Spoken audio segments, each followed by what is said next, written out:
अस्सलामुअलैकुम। रवायत मशहूर आहे त मकलीअ जी टकिरी ते 1.25 लख औलिया अल्लाह ऐं रब पाक जा बरगुज़ीदा बाना मदफून आहिनि ऐं वॾी खैरो बरकत अनवार इलाही जो मज़हर या पहाड़ी आहे।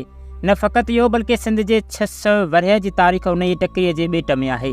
बादशाह, हाकुम, वज़ीर, अमीर, शाइर, अदीब, मुसनिफ़, मुल्की ख़्वाह, गैर मुल्की उन्हनि मक़बरनि, रायकनि, रोज़नि, हुदीरनि ऐं क़बरनि में सुतल आहिनि जो सिलसिलो असांखे 12 मील में उत्तर खां ॾखण ताईं मुसलसल नज़र अचे थो।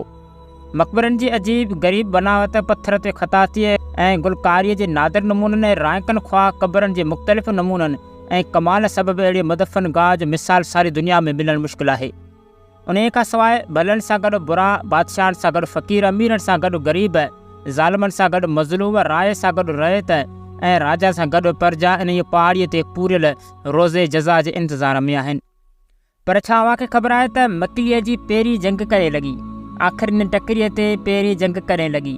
त मकलीअ जी पहिरीं जंग कुरमतियुनि ऐं जोखियुनि जे विच में आगाटो लॻी। उन वक़्तु जोखियुनि जो अॻुवाण बजार हो, पर अञा मथस ॼामाईअ जो लक़ब कोन हो। उन वक़्तु पग मुरीदाणियुनि ते हुई। ॼाम मुरीद जे पुटु करीम दाद जे वक़्त में बजार ताक़त वारो थियो। राणे अर्जुन खे मारायईं ऐं मियाँ गुलाम शाह संदसि पूरी पुठ भराई कई, जंहिं ते करीम दाद खां पग छॾायऊं ऐं बजार खे ॿधायऊं। मुरीदाणियुनि जे आख़िरी ॼाम करीमदाद सन 1188 हिजरी बमुताबिक़ 1774 ईस्वी में वफ़ात कई। संदसि क़बर मकलीअ ते मुयन अली शिराज़ी जे कुबे खां उत्तर तरफ़ां वेझी आहे।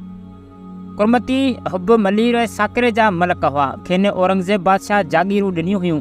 मुग़लनि खां पोइ 1150 हिजरीअ में ठटे सरकार वारो सिंध जो हेठियूं लाहण वारो इलाइक़ो मियाँ नूर मोहम्मद जे हथ में आयो।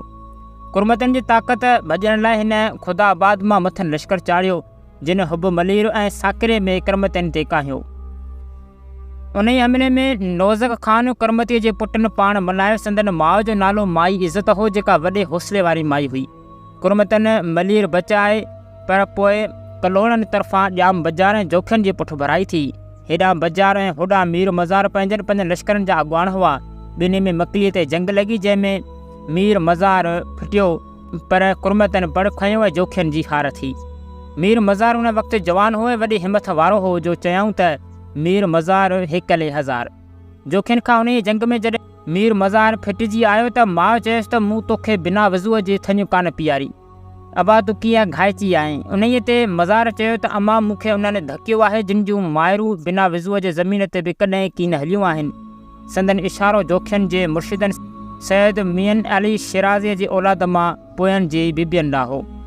त उमेदु आहे त हीउ वीडियो अव्हां सॼणनि खे ज़रूरु पसंदि आयो हूंदो। त चैनल ते जेके नवां आहिनि उन्हनि सां गुज़ारिश आहे त असांजे यूट्यूब चैनल खे ज़रूरु सब्सक्राइब कयो, पंहिंजनि दोस्तनि अज़ीज़नि सां बि ज़रूरु शेयर कयो। त मिलंदासीं अहिड़ी दिलचस्प हिस्ट्रिकल वीडियो में। जेसीं ताईं असांखे इहो इजाज़त। अल्लाह हाफ़िज़।